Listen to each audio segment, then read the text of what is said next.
Hey, Jeffrey Paul with an inspiration for you today. I want to inspire you to go from good intent to implementation.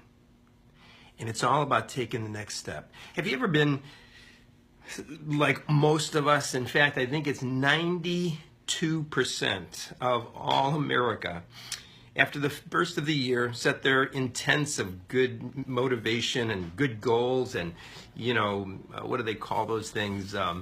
Resolutions.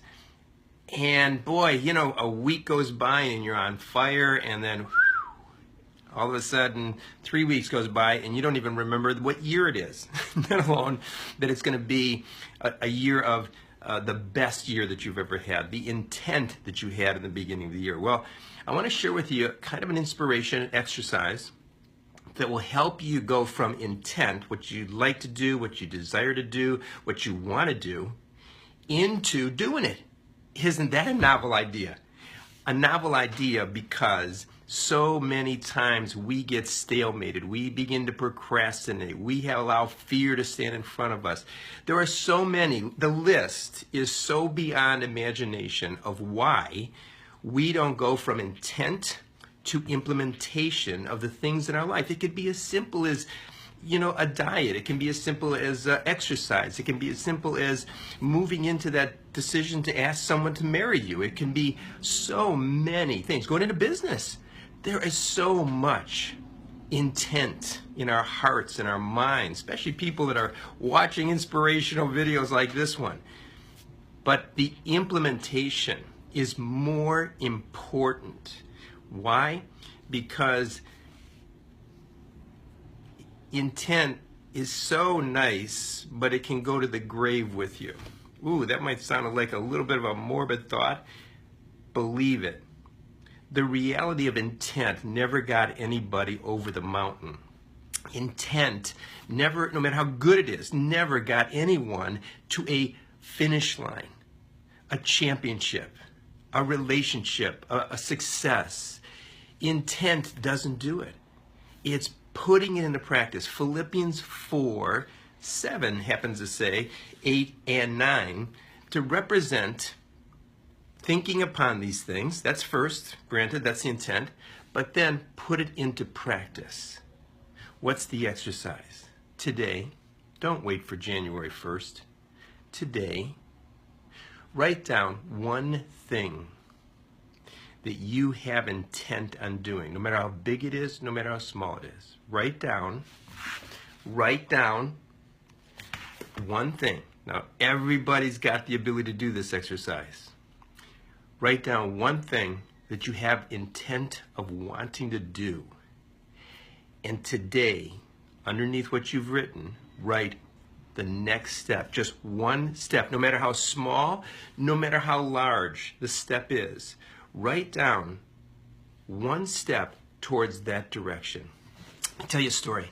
Young man, he was on fire. He wanted to find out about life. He wanted to find out about the wisdom of all time. He wanted to succeed because he knew the energy inside him had so much potential. So they said you have to find a wise man to talk the wisdom and knowledge of the ages. So he went to Tibet. He searched all over Tibet for the wise man. And he came along a river near a waterfall, and there was a man sitting on a rock, very peacefully, very serene. He walked up to the man gently and said, "Sir, I'm looking for wisdom." And the man looked over at him and said, "What wisdom do you want?" He said, "I want to know how to get to my potential, to get to my destiny." And quietly the wise man said, "Son, face yourself in that direction and begin to take one step at a time. And as you take one step, then take the next step. You will get to your destiny."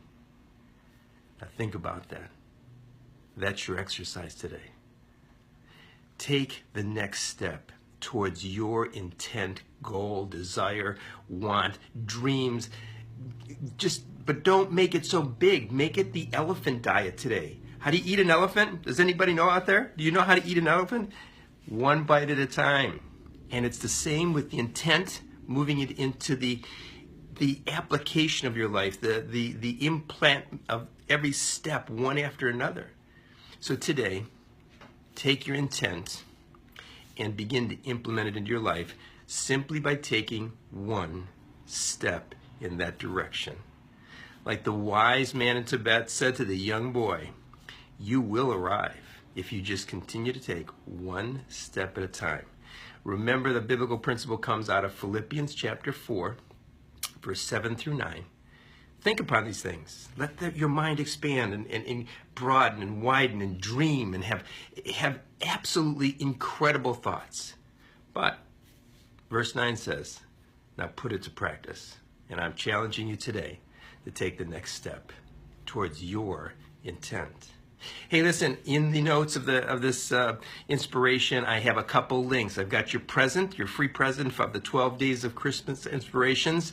I've made a page for you. You can go right there, get all 12 of them. You can copy them, print them, give them away, bless other people, send them, email them, do whatever you want, but they're there for you. I've also uploaded almost all of these inspirations over the whole year on my YouTube, but the link is there as well. And I ask you to give me some hearts. I ask you to give me some thumbs. That's what inspires me, because I know that you're out there. I know that you're hearing. I know that it's going inside, because my goal is to teach, inspire, motivate, and empower you to transform your life to the very best of what you're called to be by God. So share this. Give me your comments. Let me know where you're at, because the best year is right before us. And it begins, hear this, it begins today when you take that first step and then the next. Have a beautiful day. It's precious. It's wonderful. Make it everything it can possibly be. And don't forget, love someone today. I'm Jeffrey Paul.